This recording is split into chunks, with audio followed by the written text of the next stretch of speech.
This is the Haulin Assets podcast where we show you how to start and run your own trucking company. Ever wanted to go out on your own? Follow Chris as he goes through the highs and lows of running on his own authority.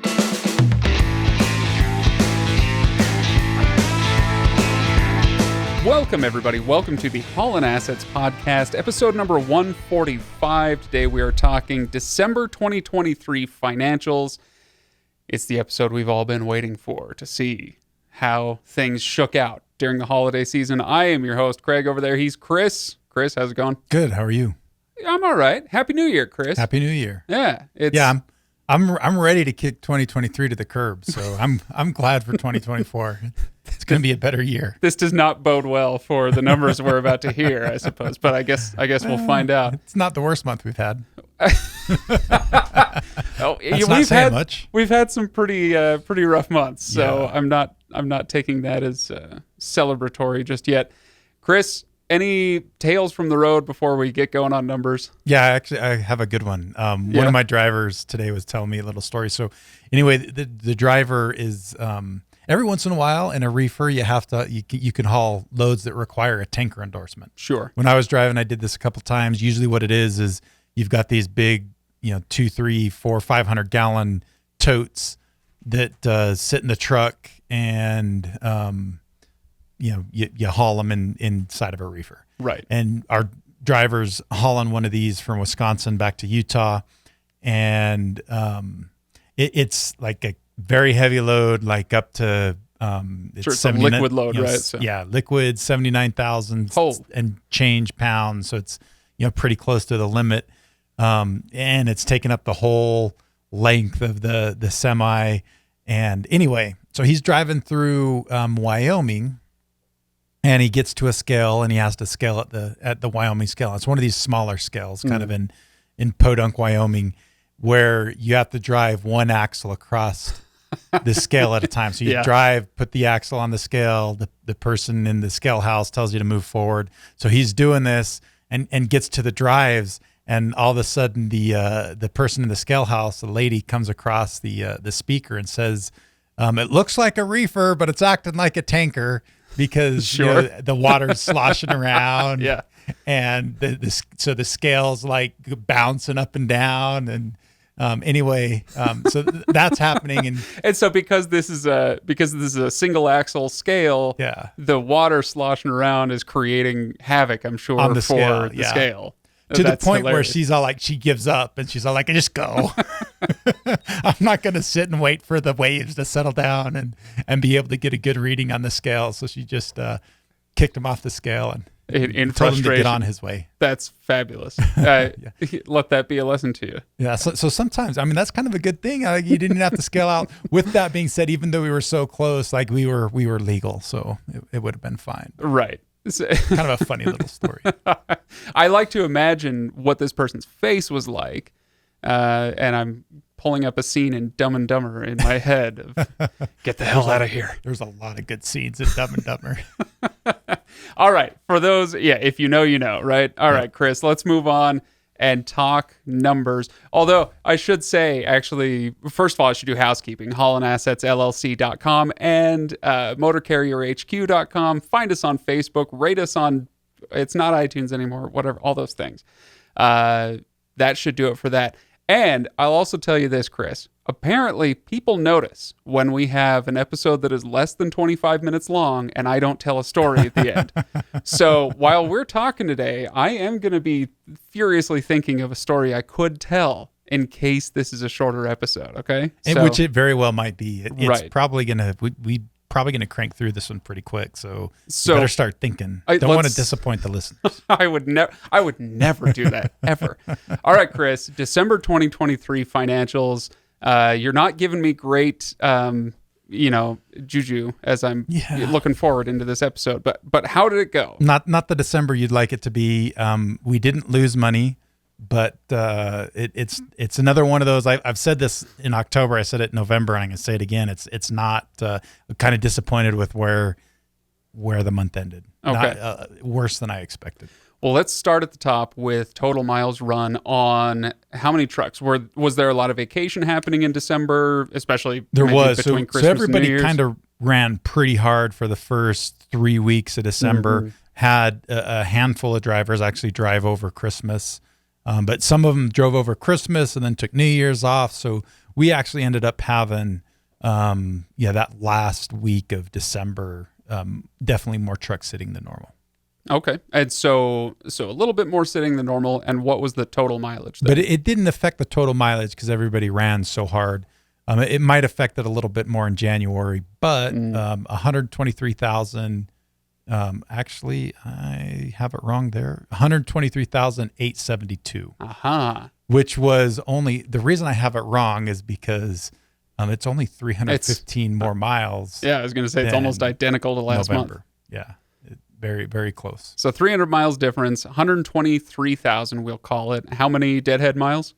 7,455, which is just over 5%. Okay, perfectly acceptable. Yeah, good number of deadhead Excellent. miles. For a total revenue of 268,143.84, which is actually really good. I think it was 4,000 or 5,000 shy of maybe a little bit. Let's see, like a record. I've got it. Yeah, 6,000 shy of October, which was our previous record. So overall, a pretty good month as far as the top of the line numbers go. Sure. Okay.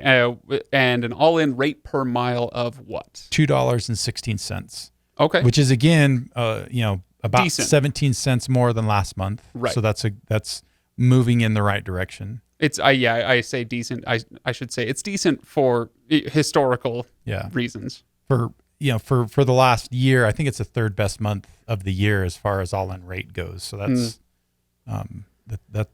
it's good. There's a lot of good things happening. Like I still feel like in a lot of ways we're moving in the right direction. We still have work to do and still have a ways to go. Okay. Profit profit or loss, Chris. How did things shake out? It was a profit. Oh, that's very right. You said meager one. Said you didn't lose any money, so that's something. $1,633.76. Okay, so you're hoping for better, obviously. Yep. What'd you say? $1,600 in profit. Now, I seem to recall when you're accounting for fixed costs, especially if I recall correctly, those are the ones that kind of that make this number a little bit illusory. Yeah. Where we say, okay, there's a profit of $1,600, but in reality, that $1,600 is going to be eaten up by some of the fixed costs on the trucks, right? It's not the fixed cost. It kind of is. It's the principal payment of the trucks. Oh, right. Okay. So in a cash flow sense, we still are losing, not losing money, but we're forking out more cash than we're bringing in. Right. Because that truck, the principal piece of the truck payment is not an expense, so it doesn't show up as an expense on the profit and loss statement unless you depreciate, show your depreciation, which we've traditionally just done once a year. We do it when we do our taxes for the year, and so it's one of those things I keep saying that at some point I'm going to buckle down, build the depreciation schedules out, and show that on a monthly basis, so that'll give us an even more true showing of what our profit and loss is, and a little bit better showing of what our actual kind of cash flow is too. Because even with that $1,000 profit, and even the $10,000-ish profits we've had the last 2 months, our cash flow is still going to be slightly negative. Okay. So from a cash flow perspective, that's where that comes from. Because something was tickling my memory with that. So $1,600 profit on the books. At least we're not losing more money, right? There were, at least half the months in 2023 were losses, right? Yeah.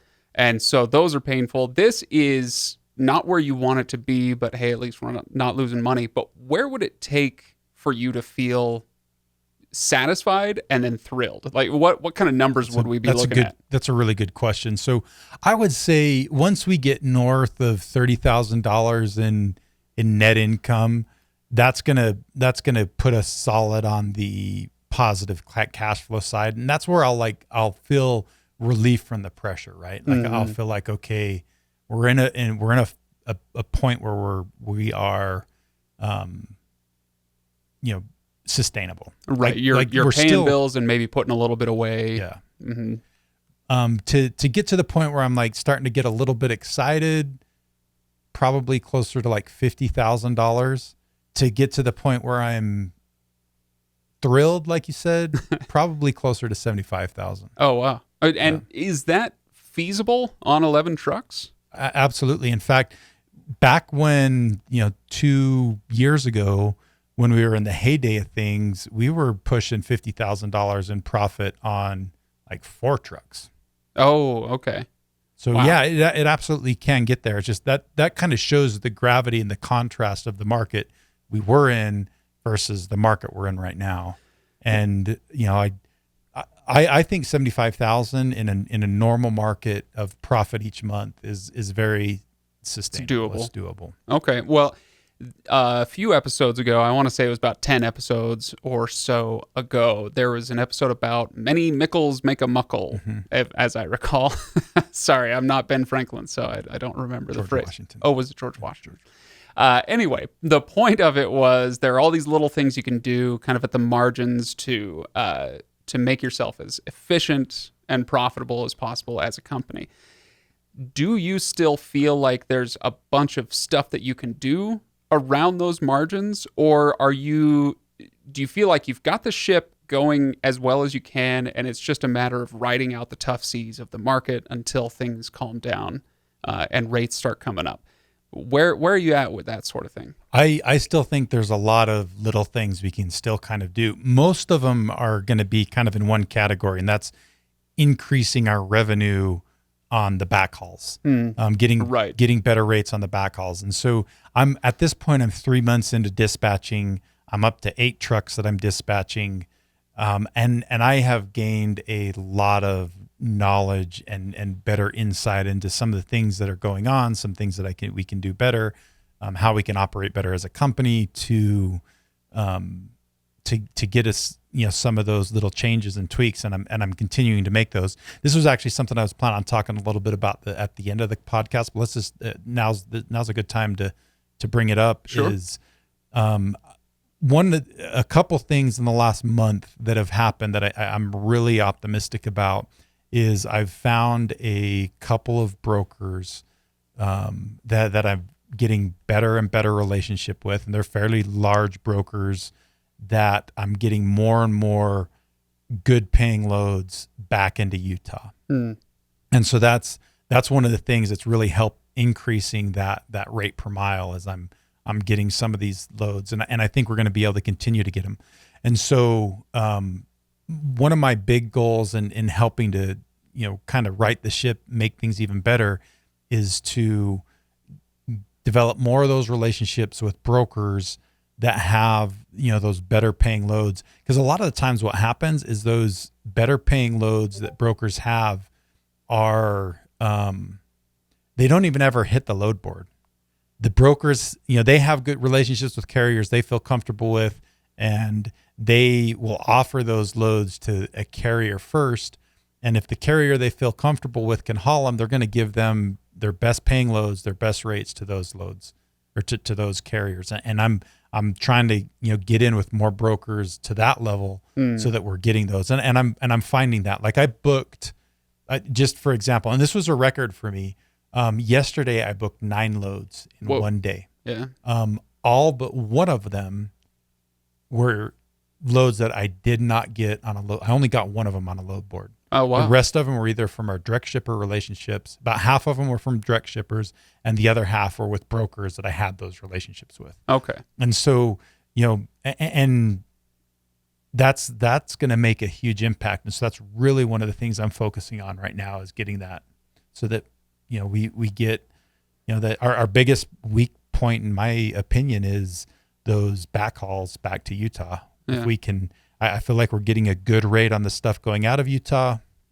If we can get decent rates on everything coming back, most everything coming back, we'll be in a good spot. My goal that I've kind of set for myself is I want to get I only want to have to find 10 to 25% of my backhaul loads on load boards.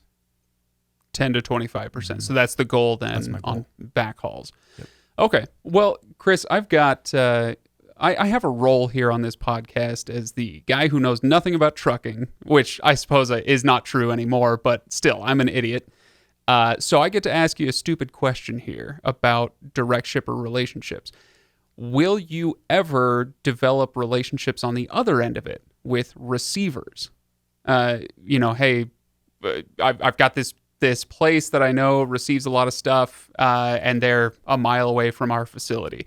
I'd really like to bring stuff here. Can you develop a relationship with a receiver and say, who are your shippers? And I'll talk to them. Does that work? You can, yeah, because it's just somebody that can kind of get you in contact with either their clients, their customers who are actually booking trucks and booking loads. And so, and oftentimes, it's a receiver that, because a lot of times, like a cold storage place, they'll have, clients that they store stuff for, and the client will come to them, hey, I'm needing to bring product from point A to point B. Do you know somebody can haul it for me? And then if that receiver, has, they'll have some good relationships with carriers and say, yeah, hey, give this guy a call. They always do a good job. Okay. So yeah, that's definitely something you can do. Okay. All right. Well, let's go back to our profit and loss statement here. Again, for anybody who wants to follow along, go to haulinassetsllc.com, click on episodes, and find this episode. What did I say it is? Number 145. And you'll be able to see the actual profit and loss statement. Everything is very transparent, so you can follow along with the Haulin Assets journey. So, Chris, as we dive into this profit and loss statement that ended with, what was it, $1,300 or $1,600 in profit, what are our takeaways? Well, what did you see this month? So one thing that you're not going to see very often on the profit and loss statement that was on this month is there was an expense for bad debt. So we hauled the load. I think it was back in August for a broker that ended up going out of business. We ended up, it was something like a $5,000 load. We ended up being able to recover $1,300 of it from the bond that we filed against the broker. And then the other $3,700 we had to, what was it? Not quite $3,700. We essentially had to just write that off. And so you'll see that bad debt expense. Okay. On there. So that's a weird one. So that's a weird one. So it's almost $4,000. That's part of the swing, but really the big part of the swing was payroll. We had almost $26,000 more than our average payroll. And part of that is Christmas bonuses, and part of it is there was a fifth payroll. There were 5 Fridays in December. 5 Fridays. So, that's a big part of it. Right. Yeah, that hurts. Okay, so that's $26,000. You said $26,000 more than normal? More than normal. Okay, and then plus the $4,000 from the write-off. So that's 30,000 right there. So, yeah, sometimes events really do just conspire against you, Chris. Well, one of the positive notes on the P&L, though, moving on to the next category, was our fuel expense. Fuel's been going down, which is kind of unusual for winter. And our fuel expense broke 30%, lower than 30% for the first time in quite a while, 30% of our revenue. I've noticed just driving down the highway in my gasoline-powered little teeny car that, boy, am I glad I'm not filling up with diesel. Now, obviously, those are retail prices that I'm seeing off the side of the highway, but are they as bad as what I would expect based on what I'm seeing? Yeah, I mean, they're still higher. They're still high. If you were buying bulk unleaded versus bulk diesel, you're still paying a lot more for diesel than you are unleaded. Yeah. Okay. So it's getting better, but it's still a little bit high. Yeah. Okay. Well, tell me about repairs, maintenance, anything of note from there. So a couple things I want to talk about with repairs is they were kind of high again, 20,000. December was a frustrating month. Brad, that does most of our maintenance, we had more breakdowns. I think I referred to this once in one of the last podcasts. Just within a 2-week period, we had several trucks with over the road breakdowns, a couple on the same day. And so, there was quite a bit of an expense. a big chunk of that's been truck 2. We've had several breakdowns with truck 2. It's the only truck we have in our fleet now that we bought used. And right. It's I can't remember exactly how many miles, somewhere between 600,000 and 700,000 miles. So it's higher on miles. And it's just constantly, like, it's had like 2 or 3 over the road breakdowns in the last several months. It's had to been towed a couple of times. Frustrating for us, frustrating for the driver. But we've spent about $20,000 in repairs between October through the first week or 2 of January in that truck. And so it's kind of like getting to that point where you're thinking about it. Okay, is it time to pull truck number 2 off the road? One of the things that kind of makes me question, maybe not, is it's had some serious like electrical issues. And one of the last repairs that we did, we're starting to think maybe that got it. Maybe that's really what part of the problem was the whole time. Yeah.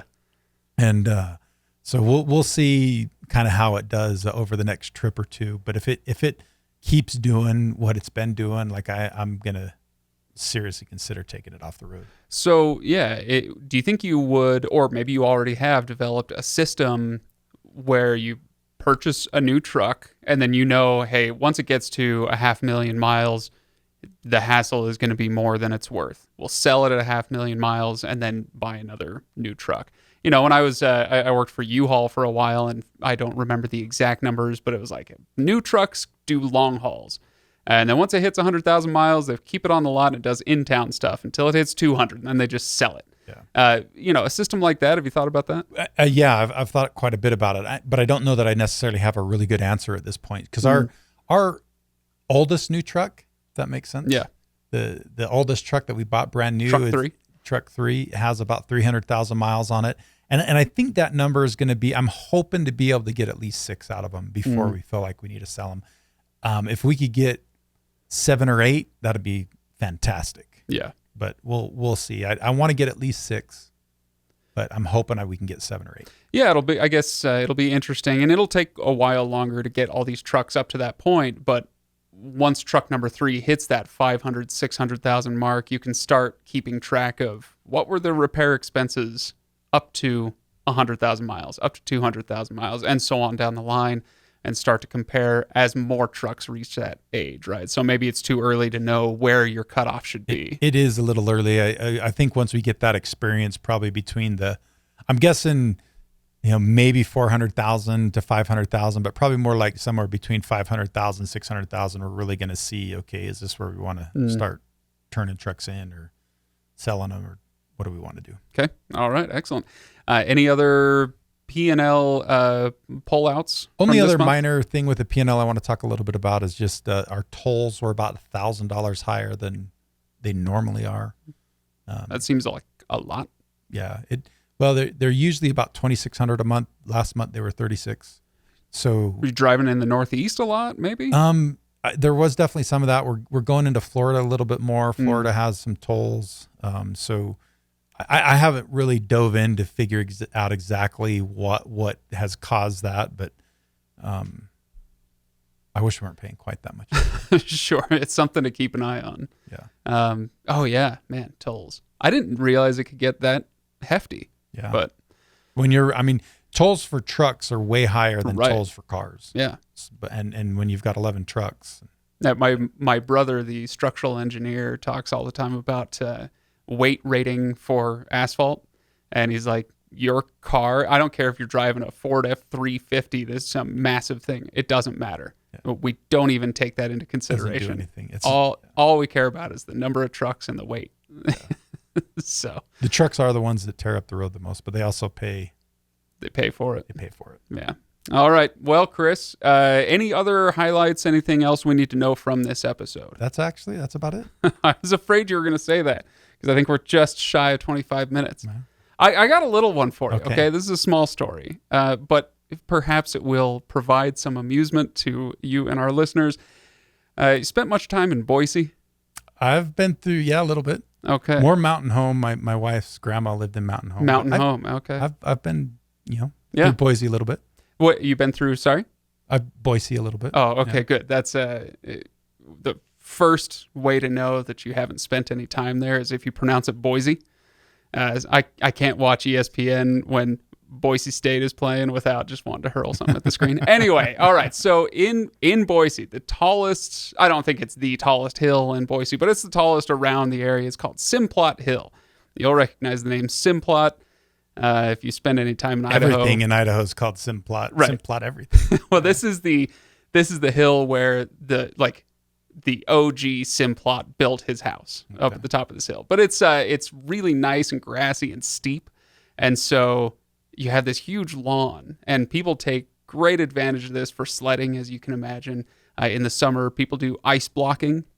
So you go to the grocery store, get a block of ice, and then slide down the hill. It's great. What a fantastic time. Well, this was 15 years ago or something when I was just a boy, Chris. My cousin got a monkey bike. Have you seen these little things? Like, picture a gorilla or a chimp at the zoo riding a bicycle as a joke. Like a little tiny compact bike. little, yeah. So the whole thing is, 10 inches tall and 12 inches long. So he has this monkey bike, and he gets the bright idea. Let's take it to Simplot Hill. All right. So I honestly, I forget how old I was. I think I was like 21, 22, something like that. And he goes down on the monkey bike and he loses it. It starts wobbling. Imagine that. And then he falls over, and it took him all of 25 feet to fall over. And we're laughing and laughing. I said, all right, give me a try. So I go up to the top of this hill and hop on the monkey bike and start going down the hill. Well, apparently I'm a lot steadier than he is, up to a point. So I am cruising. I've probably done 100 yards. I am picking up speed like you wouldn't believe. And now I start to wobble and I fall over. Well, what should happen, Chris, is you fall over, you go one way, the bike goes the other, and you just slide down the grassy It's just an hill. explosion. Yeah, and you slide down the grassy hill. Well, or you tumble down. The whole point is you're supposed to tumble. Well, the bike gets caught up in my legs, and I don't tumble. And I slid. I'm wearing like basketball shorts, right? And I slid feet first down this hill for a solid 50 yards or so. No problem. It's grass, whatever. It's slick. Until I stand up and look down at my thigh and my hip, which have been utterly and completely stripped of skin. Oh. For a huge amount.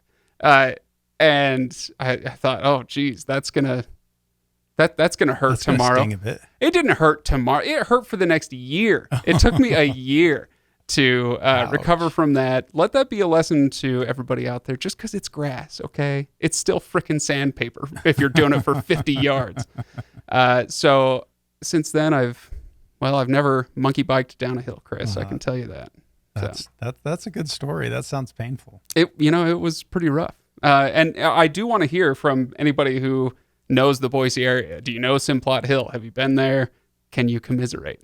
Otherwise, I also want to hear from people about what their opinions would be from the question we had earlier in the episode about when does a truck become more trouble than it's worth, as part of a fleet. Do you have a number? Do you have a number that you tend to gravitate toward? 500,000, 600, 800,000 miles before you start thinking it's time to get rid of this truck. So I want to hear from people on that. Chris, any final thoughts, desires, feelings? None that I want to share here. Just let it out, okay? It's a safe space. We're alone. All right, everybody. Thank you so much for listening. Chris, thanks for coming by, and I will see you next time. See you then.